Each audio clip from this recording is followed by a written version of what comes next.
নমস্কার বন্ধুরা, বাইরে বৃষ্টির আবহাওয়া আর বাড়ির ভেতরে গরম গরম খিচুড়ি। তো প্রথমে আমি মুগ ডালটা ভালোভাবে ভেজে নেব। ভেজে নেওয়ার পর আমি কড়াইতে তেল দেব। তেলটা যখন গরম হয়ে যাবে ভালোভাবে, তখন আমি খিচুড়ির জন্য যে আলুগুলো রেখেছি সেইগুলোকে গরম তেলেতে দিয়ে দেবো। আলুগুলোকে আমি আগে থেকে একটু নুন আর হলুদ ভালোভাবে মাখিয়ে রেখেছিলাম। তো দেখো আলুগুলো ভালোভাবে ভাজা হয়ে গেছে।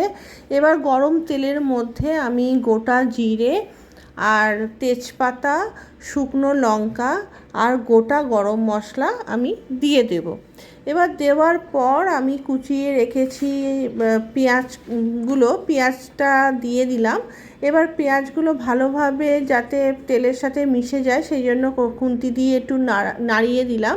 নাড়াচাড়া করার পর আমি দিয়ে দিচ্ছি টমেটো আর পেঁয়াজটাকে ভালোভাবে মিক্সড করে নেবো যাতে পেঁয়াজ আর টমেটোটা ভালোভাবে সেদ্ধ হয়ে যায়। এবার দেখো যেহেতু পেঁয়াজ আর টমেটোটা ভালোভাবে নরম হয়ে গেছে, যার জন্য একটা সুন্দর কালার এসেছে। এবার আমি একটা বাটিতে পেঁয়াজ, রসুন আর সব রকম মশলা জল দিয়ে মিক্সড করে রেখেছি। তো মশলার মধ্যে আছে ধনে গুঁড়ো, জিরে গুঁড়ো, লঙ্কা গুঁড়ো, হলুদ গুঁড়ো, নুন, গোটা গরম মশলা গুঁড়ো আর কাশ্মীরি লঙ্কা। তো আমি এইগুলোকে দেওয়ার পর বাটিতে একটু জল গুলেও দিয়ে দিয়েছি যাতে মশলাটা ভালোভাবে মিক্সড হয়ে যায়। এর সাথে দিয়ে দিয়েছি চিনিটা দিয়ে দিলে কি হয়, খিচুড়ির একটা যে টেস্ট সেটা আরও ভালো হয় এবং কালারটাও ভালো আসে।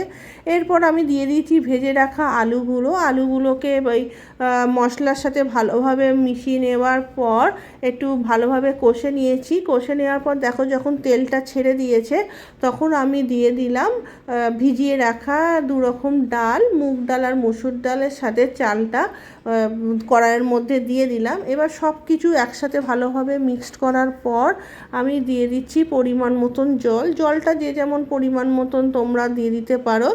এরপরে আমি এটাকে প্রেসারেতে দিয়ে দেবো। প্রেসার কুকারেতে হয়ে যাওয়ার পর 2টো সিটির পর আমি নামিয়ে নিয়েছি। এই দেখো, তো আমার খিচুড়ি অলমোস্ট রেডি।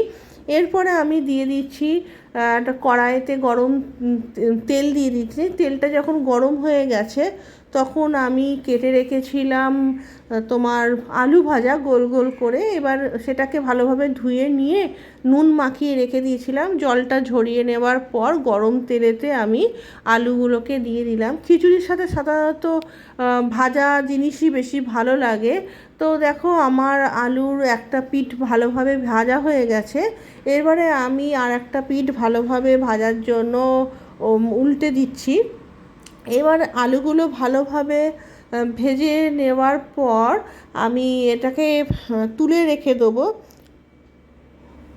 খিচুড়ির সাথে আলু ভাজাটা খুবই ভালো লাগে। তো আমি এই আলুগুলোকে ভাজা হয়ে গেছে, এবার এগুলোকে তুলে নেওয়ার পর বাকি যে আলুগুলো আছে সেগুলোকে আমি এক এক করে ভেজে নেব।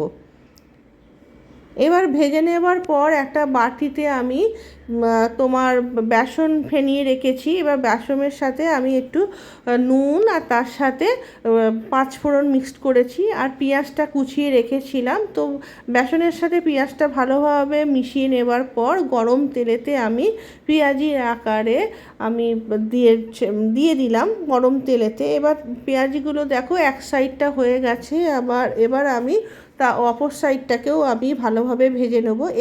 এই করে করে আমি সব কটা বড়া ভালোভাবে ভেজে নেব।